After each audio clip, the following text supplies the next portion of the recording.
எப்பா என்ன மேட்சுங்க, கடைசி வரைக்கும் கொண்டு போய் சக்ஸஸ்ஃபுல்லாக வந்து ஆஸ்திரேலியாவை வந்து நம்ம தோக்கடிச்சிட்டோம். இந்தியன் டீம் வந்து ஐசிசி சாம்பியன்ஸ் ட்ராஃபி 2025 ஃபைனலுக்கு முன்னேறிட்டாங்க. அதாவது லாஸ்ட் ஒரு 10 ஓவர்ஸ் வரைக்குமே 60 பாலுக்கு 60 ரன் வேணும், அண்ட் தென் 25 பாலுக்கு 25 ரன் வேணும் அப்படிங்கிற மாதிரி தான் இருந்துச்சு. அண்ட் தென் கடைசியாக வந்து ஹார்திக் பாண்டியா கண்டினியூஸாக 2 6 அடித்து அந்த ஸ்ட்ரெஸ் எல்லாத்தையுமே ரிலீவ் பண்ணி விட்டு நம்மளுடைய வெற்றி வாய்ப்பை வந்து பிரகாசப்படுத்தி விட்டு அவர் அவுட் ஆகிட்டு போயிட்டார்.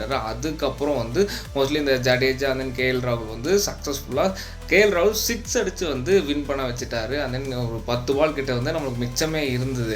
அண்ட் தென் மோஸ்ட்லி இந்த பர்டிகுலர் வின் அகெயின்ஸ்ட் ஆஸ்திரேலியா வந்துட்டு எல்லா பேட்ஸ்மேனுமே காரணம். பிகாஸ் எல்லாருமே ஈக்குவலண்ட்டாக வந்துட்டு பார்ட்னர்ஷிப்பை வந்து பில்ட் பண்ணி நல்லபடியாக ஜெயிச்சு கொடுத்துருக்காங்க. கிட்டத்தட்ட எல்லா பார்ட்னர்ஷிப்புமே மினிமம் 40லேருந்து 50 வரைக்குமே போயிட்டு இருந்துச்சு. அது மட்டும் கிடையாது, மோஸ்ட்லி இந்த நாக் அவுட் ஹிஸ்ட்ரியெல்லாம் எடுத்து பார்த்தீங்கன்னா ஸ்டாட்டிஸ்டிக்கல் டேட்டா என்ன சொல்லணும்னா, இது வரைக்கும் நாக் அவுட்டில் அதிக முறை வந்து ஆஸ்திரேலியா வின் பண்ணிட்டு இருக்கு. இந்த டைம் நம்ம வந்து ஐசிசி சாம்பியன்ஸ் ட்ராஃபி 2025 ஆசிஸை தோக்கடிச்சு நம்ம வந்து ஃபைனலுக்கு போயிட்டோம்.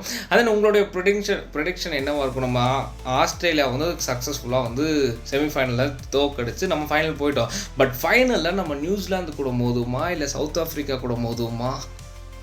நீங்கள் என்ன நினைக்கிறீங்க? கமெண்ட்ஸில் சொல்லுங்கள். அண்டன்ஸ் bye from Satish. Be yourself, be motivated. Bye.